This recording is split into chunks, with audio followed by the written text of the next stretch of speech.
November 28 28/11/2019 வருஷம் sir Vere Henry Levinge பாரோனெட் அவருடைய 200வது ஆண்டு விழா அரசு விழாவாகவும் மக்கள் விழாவாகவும் பொது விழாவாகவும் சீரும் சிறப்புமாக நடைபெற்றது. ஒரு பேரணி மாதிரி நடந்தது. அதுல பள்ளியை சேர்ந்த மாணவர்கள், கல்லூரியை சேர்ந்த மாணவர்கள் எல்லாமே அதுல பேரணியா கலந்து கொடைக்கானல் ஏரி பாலத்திலிருந்து ஊர்வலமாக நகராட்சியின் எதிர்புறம் அமைந்துள்ள லிவிஞ்ச் சதுக்கத்துல மலர் அஞ்சலி, புகழஞ்சலி செலுத்தினாங்க. அவருடைய 200வது ஆண்டு சிறப்பிக்கிற விதத்துல அவருடைய குடும்பத்தை சார்ந்த அவருடைய எள்ளு பேரன் இங்க கொடைக்கானலுக்கு வருகை தந்தது. இந்த 200வது பிறந்த நாளுக்கு ஒரு மிகப்பெரிய மகுடம்.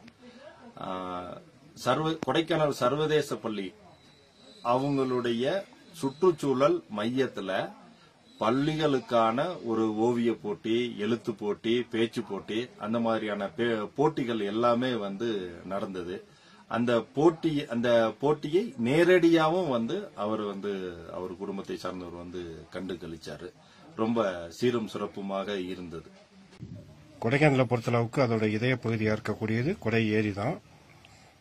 அந்த கொடை ஏரிய 3 சிற்றோடைகளாக இருந்த ஒரு சதுப்பு நிலத்தை நீர்த்தேக்கி கொடை ஏரியா உருமாற்றியவர், அதை உருவாக்கியவர் அப்படின்னு சொல்லலாம். அவர் தான் இந்த சர் வீர் ஹென்றி லெவிஞ்ச் அப்படின்னு சொல்லக்கூடிய ஒரு ஆங்கிலேயர்.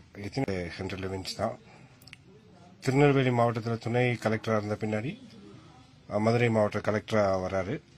அங்கிருந்து அந்த காலத்தில் கொடைக்கானல் நோக்கி வந்த முதல் சிலர்ல இவரும் ஒருத்தராக இருக்காரு.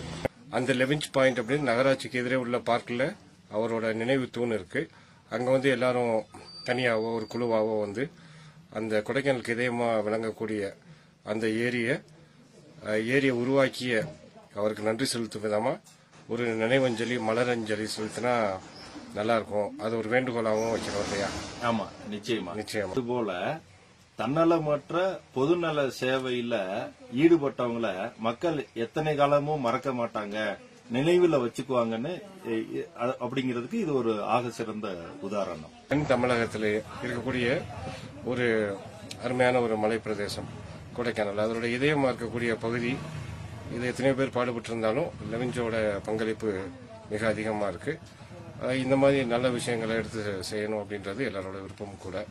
அடிப்படையில் அவரோட ஏரியை உருவாக்குனவரோட வரலாற்று நம்ம நினைவு கூறி தேடி பார்க்குறப்போ பல்வேறு ஆவணங்கள். அந்த அடிப்படையில் sir Vere Henry Levinge was appointed the collector of Madurai in 1860 about the same time that Governor Trainon first visited Kodaikanal அப்படின்னு சொல்லிட்டு அந்த ஹிஸ்டரி ஆரம்பிக்குது. அந்த மார்ஸ் பேசின் அப்படின்னு சொல்லக்கூடிய சதுப்பு நிலத்தை பற்றி ஃபுல்லாக எழுதியிருக்காங்க. இதுக்கப்புறம் லெவிஞ்சோட ஒரு பங்களிப்பை தான் இதில் முக்கியமாக பார்க்கறதுனால hailing from survey the land of lakes be recommended to Levinch the formation of the lake by damming the 3 valley into which these 3 streams flowed. அந்த 3 சிற்றோடைகளை ஒருங்கிணைச்சு ஒரு நீர்த்தேக்கத்தை உருவாக்கியதை இதில் தெள்ள தெளிவாக எடுத்து சொல்லியிருக்காங்க. Hard work of the collector Levinge to bring about this transformation in 1863.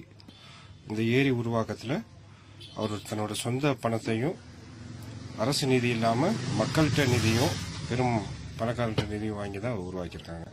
பல்வேறு பள்ளி கல்லூரிகளில் நடைபெறக்கூடிய எழுத்து போட்டி, கவிதை போட்டி, பேச்சு போட்டி எல்லாத்துலேயுமே கொடை ஏரி ஒரு முக்கிய பங்காற்றுகிறது. அது இல்லாமல் இல்லைன்னே சொல்லலாம்.